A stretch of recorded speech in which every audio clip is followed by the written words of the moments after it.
오늘 성경 말씀 호세아 3장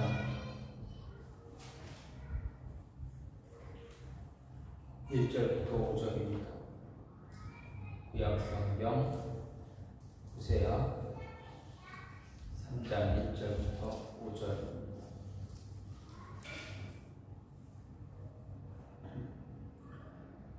여호와께서 내게 이르시되 이스라엘 자손이 다른 신을 섬기고 건포도 과자를 즐길지라도 여호와가 그들을 사랑하나니 너는 또 가서 타인의 사랑을 받아 음녀가 된 여자를 사랑하라 하시기를 내가 은 15개와 보리 한 호멜반으로 나를 위하여 그를 사고 그에게 이르기를 너는 많은 날 동안 나와 함께 지내고 음행하지 말며 다른 남자를 따르지 말라 나도 내게 그리하리라 하였노라.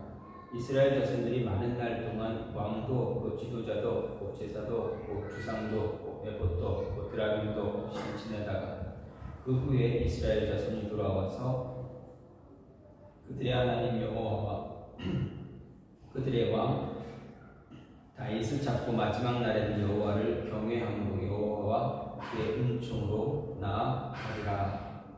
아멘. 오늘 말씀 호세아 3장 1절부터 5절 말씀입니다. 우리가 즐겨 먹는 견과류 가운데 아몬드가 있습니다. 아몬드를 많이 먹으라고 하기도 합니다. 이유는 우리가 남자나 여자나 다 요즘 많이 하는 다이어트에 도움이 되기 때문에 견과류 가운데 아몬드를 이렇게 먹으라 하는 이야기가 있습니다. 그런데 이 아몬드 열매의 꽃, 즉 아몬드 꽃에 관한 이야기가 하나가 있습니다. 그 꽃말에 관한 이야기인데 전해져 내려오는 이야기입니다. 과거에 트로이의 전사 데포미안이라는 사람이 있었습니다. 이 데포미안은 항해 도중에 배가 난파되어서 그리스 트라키아 해변까지 흘러가게 됩니다. 그곳에서 그는 트라키아 왕의 어떤 환대를 받고 그 왕의 딸 펠리스와 이제 사랑에 빠지는 그런 모습을 갖게 됩니다. 결국은 둘이 결혼 약속을 합니다. 그런데 이 데포미아는 왕의 도움을 통해서 배를 수리했고 또 남은 일들을 정리하기 위해서 고향으로 돌아갑니다. 트로이로 돌아갑니다. 그는 공주에게 곧 돌아오겠다 약속을 하고 떠났습니다. 하지만 어떻습니까? 데포미아는 돌아가 고향에 도착한 이후에 또 다른 여인과 사랑에 빠지게 됩니다. 펠리스는 이제 데포미안을 하염없이 기다리다가 이제 해변가에 갔다가 매일같이 이제 바라봅니다. 언제쯤 그 남자가 데포미안이 돌아올까 기다립니다. 그러다 기다림에 지쳐서 결국 죽었다라는 이야기입니다. 근데 이것을 가볍게 여긴 신들이 그를 아몬드 나무로 환생시켰다라는 겁니다. 뒤늦게 이 여인 펠리스와의 약속이 생각난 이 남자 데포미아는 다시 트라키아로 들어왔습니다. 하지만 어떻습니까? 이미 여인 공주는 죽은 이후입니다. 나무를 껴안고 눈물을 흘렸다고 합니다. 그때 이 아몬드 나무가 된 펠리스가 그의 눈물을 아름다운 꽃으로 바꿔줘서 용서한다라는 신호를 이제 보냈다고 합니다. 아몬드 꽃의 꽃말은 진실한 사랑 또는 희망 또는 어리석음이라는 그러한 꽃말을 가진 꽃입니다. 아마 데포미안을 향한 펠리스의 진심 어린 사랑과 자신만 바라보고 기다리는 그녀를 두고 큰 실수를 저질렀던 데포미안의 어리석음을 담고 있는 것 같습니다. 그런데 데포미안을 향한 펠리스의 사랑을 보면서 하나님의 사랑이 함께 생각나기도 합니다. 물론 같은 종류의 사랑은 아니지만 분명 다른 사랑이지만 한쪽에서 보내는 일방적이고 진실된 그러한 사랑의 모습을 보게 되면 어떻게 보면 닮았다라고 할 수 있을 것 같습니다. 오늘 말씀은 본문을 보면 이스라엘을 향한 하나님의 끝없는 사랑, 진실한 사랑, 변함없는 사랑 이런 모습들이 나타납니다. 하나님의 사랑이 얼마나 위대하고 진실했는가를 볼 수가 있습니다. 끊임없이 도망을 가거나 배신하는 그리고 우상 숭배를 끝내 버리지 못하는 이스라엘을 향한 하나님의 가슴앓이, 하나님의 사랑이 얼마나 위대한가를 생각할 수 있다는 이야기입니다. 이런 하나님의 사랑, 이 사랑은 과연 어떤 사랑일까? 이 사랑은 정말 영원하고 완전하고 진실한 그러한 사랑입니다. 그럼 이런 하나님께서 보여주신 이러한 진실한 사랑은 어떤 사랑인가? 이 진실한 사랑에는 무엇이 따라야 되는가 생각해 볼 때 적극적인 희생이 함께 따라야 한다는 이야기입니다. 1절 말씀을 보면 여호와께서 내게 이르시되 이스라엘 자손이 다른 신을 섬기고 검포도 과자를 즐길지라도 여호와가 그들을 사랑하나니 너는 또 가서 타인의 사랑을 받아 음녀가 된 그 여자를 사랑하라 하시기로 사랑하라 이렇게 이야기하고 있습니다. 즉 1절 말씀은 그냥 하나님은 호세아에게 아주 특별한 명령을 주셨습니다. 고멜은 호세아의 아내였음에도 불구하고 어떻게 합니까? 호세아를 배신하고 다른 남자와 사랑에 빠진 그러한 여인입니다. 그래서 그녀를 음녀다라고 말합니다. 그런데 하나님께서 어떻게 하십니까? 여호와께서 바로 그 여인을 다시 사랑하라 호세아에게 명령하십니다. 결혼한 여인이 다른 남자를 사랑해서 다른 남자를 쫓아서 집을 나갔습니다. 자녀들을 다 버리고 남편도 버리고 나갔습니다. 그렇다면 그 남편이 과연 그 여인 아내를 다시 찾는 것이 옳은 것인가? 찾을 수 있을까라고 우리가 생각해 볼 때 쉽지 않다, 아니 어렵다, 안 찾는다라는 결론, 대부분의 일반적인 결론은 그렇습니다. 근데 하나님은 호세아에게 명령을 주십니다. 다시 고멜을 데려와라. 고멜을 다시 사랑하라. 이렇게 하십니다. 그런데 호세아에게 명령을 주시는 그때 하나님 말씀하시기를 가라 이렇게 말씀합니다. 한글 성경에는 너는 가서 이렇게 이야기했지만 이 가서라는 이 말이 원문에는 가라라는 명령형으로 되어 있습니다. 가서라는 그런 말과 가야만 한다, 가라라는 말은 그 분명한 차이가 있습니다. 이 표현은 하나님의 호세아에게 더 적극적으로 고멜을 찾아가서 행동을 취하라라는 이야기입니다. 음란한 여인 고멜을 찾아가서 호세아에게 너가 사랑하고 있다라는 것, 너의 사랑이 아직도 불타오르고 있다라는 것을 직접 보여주어라라는 이야기입니다. 단순히 고멜이 돌아오기만 기다리는 것이 아니라 그냥 찾고 그녀가 돌아올 때까지 기다려주는 것이 아니라 그런 마음이 없더라도 자발적으로 너가 먼저 찾아가서 고멜을 데리고 오라라는 이야기입니다. 여기에는 호세아의 희생이 필요합니다. 고멜을 다시 데려오기 위해서는 자신을 남편을 버리고 간 여인, 그 여인이 다른 남자와 사랑에 빠지고 육체적인 관계를 가지고 자녀들도 다 버렸던 그 여인을 다시 사랑해서 다시 사랑하기 위해서 다시 데리고 온다는 것, 아니면 사랑하기 때문에 다시 데려온다는 것 쉬운 일이 아닙니다. 일반적으로는 그렇게 하지 않는 것이 일반적입니다. 그런데 호세아에게 그렇게 하라라고 하는 것은 하나님이 호세아에게 무엇을 요구하는 것입니까? 적극적인 희생을 요구하는 것입니다. 다시 말해서 하나님은 호세아에게 고멜을 향한 진실한 사랑의 모습을 적극적으로 갖추고 그 사랑을 보여주어라. 주변에 있는 사람들에게도 그 사랑을 너가 적극적으로 그 고멜을 여인 고멜 아내를 얼마나 사랑하는지 정말 너 행동으로 보여주어라라는 이야기입니다. 호세아에게 이런 적극적인 행동을 요구하는 이유는 무엇입니까? 한 가지밖에 없습니다. 호세아는 하나님을 대변합니다. 고멜은 누구를 대변한다고 했습니까? 이스라엘 민족입니다. 그러면 하나님이 이스라엘을 향해 이런 적극적이고 희생적인 사랑을 지금 하고 계시다라는 이야기가 됩니다. 이렇게 적극적이고 희생적인 사랑을 하고 계시기 때문에 호세아에게 희생을 요구합니다. 그저 하는 희생, 어쩔 수 없이 하는 희생, 그런 희생이 아니라 적극적으로 달려들어서 하는 희생을 말합니다. 호세아의 희생적 의미는 돌아올 마음이 전혀 없는 이스라엘을 향해서 하나님께서 먼저 용서의 손을 내밀고 있다는 것을 또한 그 손을 내밀고 있다는 것을 보여줄 뿐만 아니라 호세아가 사랑해야 할 여인 다른 어린 바로 고멜이다라는 것을 이야기하고 있습니다. 호세아가 고멜을 향해 행하는 이런 행동, 사랑, 누구나 할 수 있는 사랑 아닙니다. 좀 전에도 말씀드렸습니다. 일반적인 사람으로서는 호세아와 같은 사랑, 그러한 표현, 그러한 모습들 갖기가 어렵습니다.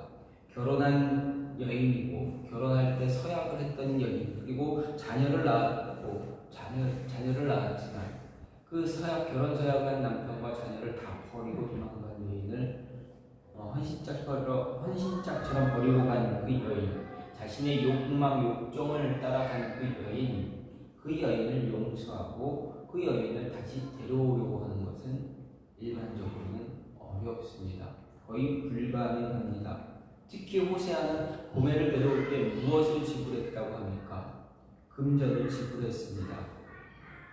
그렇게까지 해서 그 여인을 데려와야 했는가 생각해 볼 때 하나님이 이스라엘을 향한 사랑이 얼마나 위대하고 얼마나 큰가를 우리가 알 수 있게 됩니다. 하나님은 어떻게 하셨습니까? 하나님의 아들 예수 그리스도를 우리를 위해서, 우리의 죄를 위해서 십자가에 죽이셨습니다. 자신의 아들의 육체를, 이 아들을 직접 하나님께서는 죽음으로 내모셨습니다. 우리를 살리기 위해서, 우리의 죄를 사해주기 위해서 하나님께서 직접 하셨다라는 것입니다. 우리를 향한 이 사랑이 얼마나 큰가, 또 이스라엘을 향한 사랑이 얼마나 큰가를 보여주기 위해서 하나님은 사랑으로는 정말 할 수 없는 그런 희생을 호세아에게 요구한 것입니다. 이스라엘 백성들, 내가 사랑하는 이스라엘 백성들을 위해서 너가 나 대신에 이러한 모습을 보여주어라. 내가 이스라엘을 얼마나 사랑하는지, 너가 고멜을 어떻게 대하는지 그 모습, 그 행동을 통해서 보여주어라 하는 것입니다.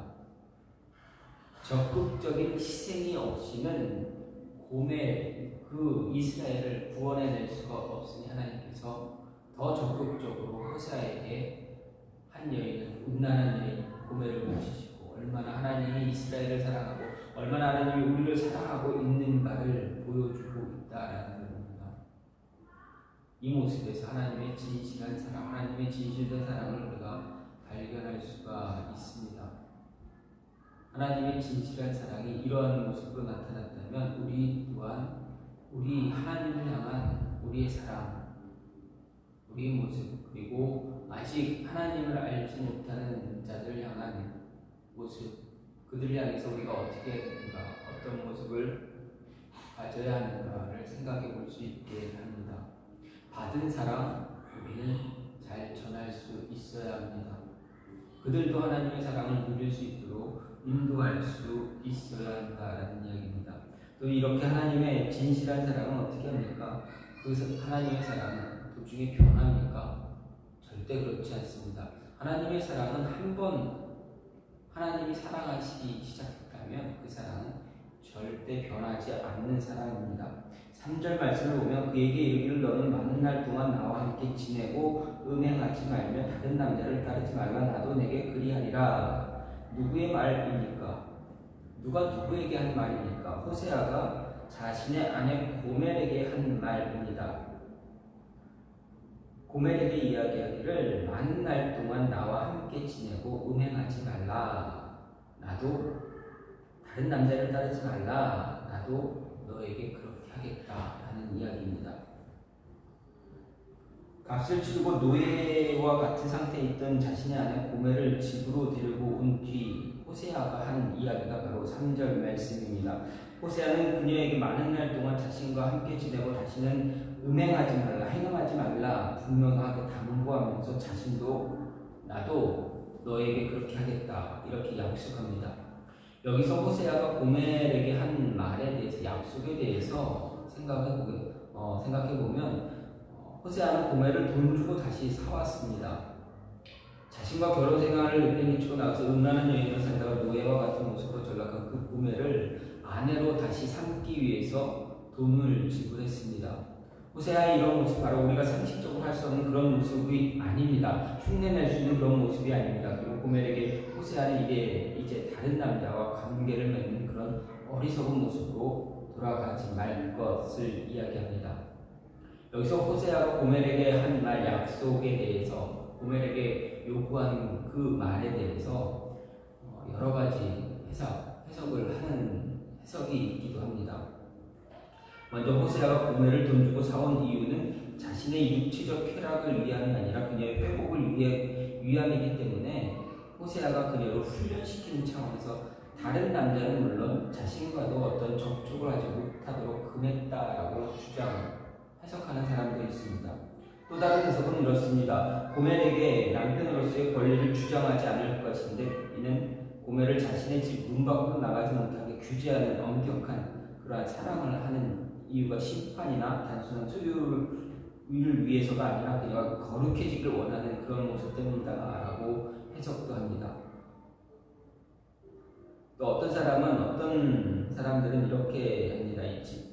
조금 전에 말씀드렸던 해석에다 그거를 고멜을 더 거룩한 여인으로 만들기 위해서 어떤 접촉을 하지 않았다, 그런 해석에 동의하면서 조금 더 다른 것을 붙이는데, 정상적인 부부 관계를 시작하기 전까지 많은 날 동안 금욕적인 삶을 살았다 이야기합니다. 무슨 말입니까? 부부가 관계가 망가졌습니다. 아내가 도망갔습니다. 남편이 도망갔습니다. 다른 사람과 관계를 갖습니다. 가정이 완전히 파탄났습니다. 그런데 한쪽에서의 완전한 희생을 통해서 그 가정이 다시 하나로 합해졌을 때, 어떻게 합해진 뒤에 어떻게 합니까? 그 관계가 회복되어질 때까지는 금욕적인 생활을 하다가 회복된 이후에 이 어떤 육체적인, 성적인 그런 관계를 갖는다라는 그런 해석입니다. 근데 어떻게 보면 이 해석도 바른 해석은 아닌 것 같습니다. 오늘 말씀을 해석할 때 보면 호세아가 고멜과 성적 관계를 맺지 않겠다는 의미가 아니라 호세아가 고멜에게 음행을 하지 말 것을 요구한 만큼 자신도 그런 모습을 갖겠다, 다른 여인들과 어떤 관계를 맺지 않고 자신의 정도를 지키겠다라는 그러한 의지의 말로 해석하는 것이 더 바람직합니다. 왜 그렇습니까? 왜냐하면 마지막 날에 이스라엘은 분명 하나님의 선택받은 백성의 위치를 회복할 것이기 때문입니다. 하나님이 이스라엘을 다시 회복시켜 주실 것입니다. 회복시키신 다음에 어떻게 합니까? 그들을 훈련시키고 이렇게 하기 위해서 그들과의 어떤 모습을 갖지 않는다, 그런 말이 안 됩니다. 하나님은 이스라엘을 너무나 사랑하셔서, 우리를 너무 사랑하셔서 마지막 날에 모든 것이 회복될 때, 회복되기 전까지 어떤 시간적인 텀을 두고 우리를 훈련시키신다, 지금 훈련시키고 있다, 그런 말은 아닙니다. 하나님은 너무 사랑하셔서 한번 택한 백성 절대 놓지 않기 위해 버리지 않으시는 분이기 때문에 그 사랑을 끝까지 변함없이 지켜 가실 것이다 라는 이야기입니다. 심판과 회복에 대한 예언과 말씀은 어떻게 보면 호세아 선지자를 통해서 계시된 것이 아닙니다. 많은 선지자들을 통해서 하나님은 반복적으로 이러한 말씀을 주셨습니다. 태초에 죄를 지은 아담과 하와에게도 분명 징계와 함께 회복에 관한 말씀을 주셨습니다. 그것은 우리는 신학적으로 원복음이다. 그래서 창세기 5장 말씀을 이야기합니다. 이런 이스라엘 향한 하나님 변함없는 사랑이야말로 진실된 사랑의 표현이다라는 것을 깨달을 수 있습니다.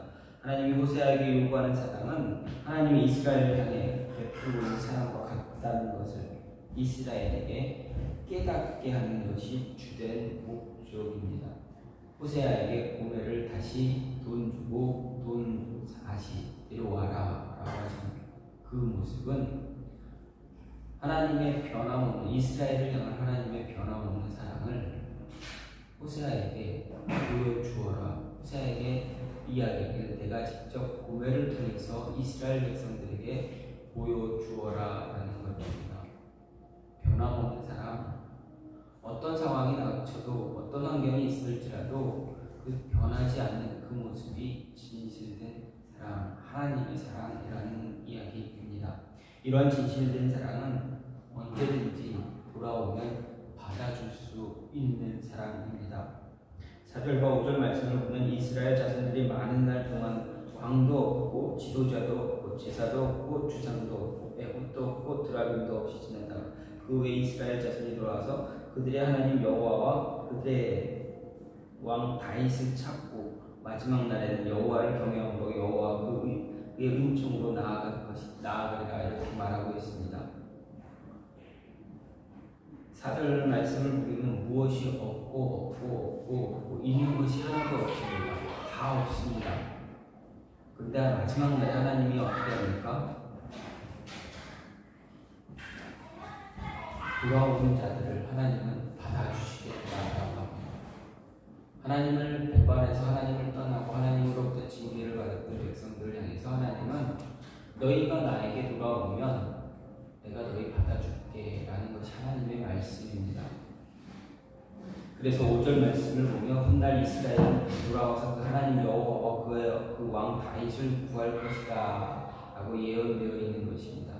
여기서 돌아온다 라는 말 회개한다는 의미입니다.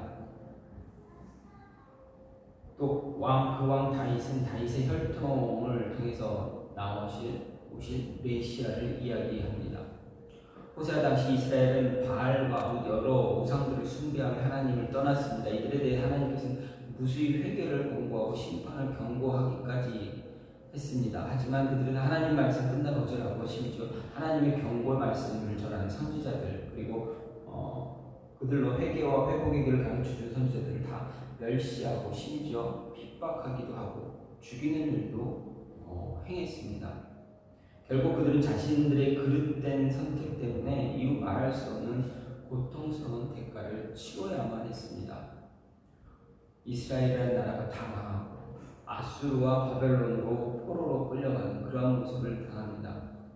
포로로 끌려간 그곳에 무엇이 없습니까? 왕도 없고 제사장도 없고 지도자도 없고 주상도 없고 애봇도 없고 드라빔도 없고 가진 것이 아무것도 없다고 이야기합니다. 그런데 하나님은 어떻게 하십니까? 그들을 다시 돌아올 수 있게 돌이키게 해 주시겠다라는 말씀을 하신 것입니다. 변하지 않는 하나님의 사랑이 이스라엘을 향해서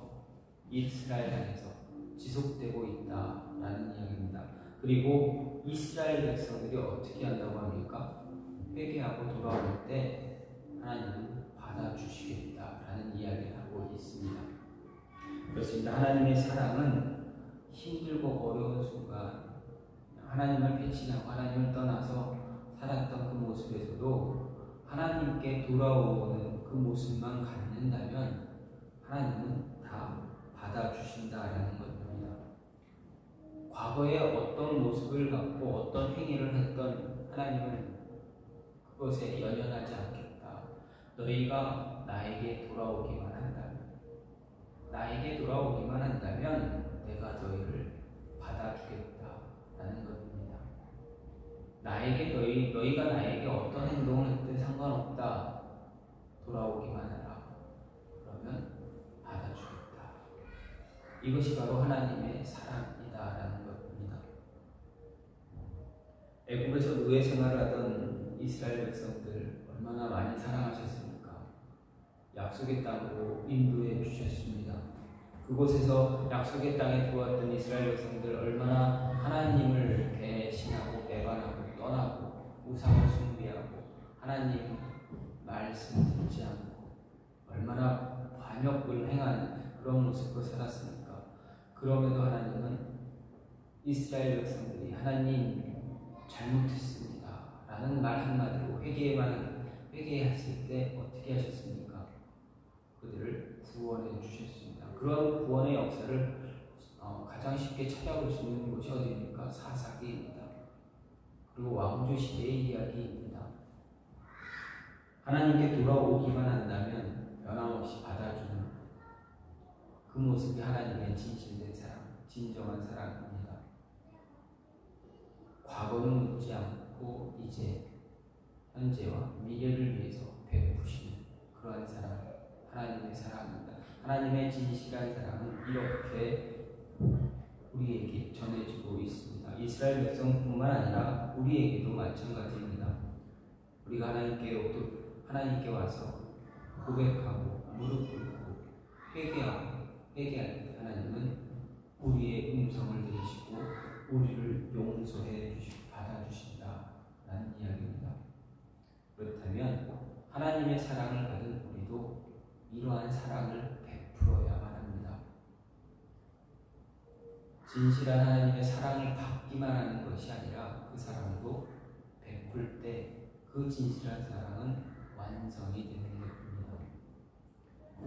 호세아를 통해서 이런 사랑을 말씀하신 이유,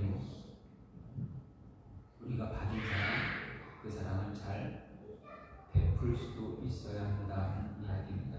오늘 말씀을 통해서 하나님은 분명하게 말씀하십니다. 하나님의 사랑이 얼마나 진실되고 완전한가. 그 진실된 사랑은 늘 적극적인 희생을 따랐습니다. 그래서 하나님은 예수님을 보내주신 것입니다. 그 진실된 사랑은 언제나 변함이 없습니다. 그래서 돌아섰다가 와서 회개하고 하나님 용서해 주세요라고 하는 그 한마디만 한다면 하나님 다 받아주신다라는 것. 하나님의 이런 진실한 사랑을 더 많이 체험하시고 더 많이 하나님이 사랑하신 것처럼 더 많이 사랑할 수 있는, 하나님을 사랑할 수 있는 저와 여러분이 되기를 간절히 소망합니다. 제가 기도하도록 합니다. 하나님께서 우리에게 보여주신 그 진실한 사랑, 우리에게도 우리 안에도 그런 진실한 사랑이 나타날 수 있게 해달라고, 적극적인 희생을 통해서 하나님을 위한, 하나님의 영광을 위해 살아갈 수 있는 모습 갖게 해달라고, 늘 변하지 않는 하나님의 사랑, 우리도 변하지 않도록 하나님을 사랑하는 우리의 마음도 변하지 않게 해달라고, 그래서 언제든지 하나님께 돌아갈 수 있는 우리 하나님과 함께 할 수 있는 모습 갖게 해달라고 이 시간 같이 기도하는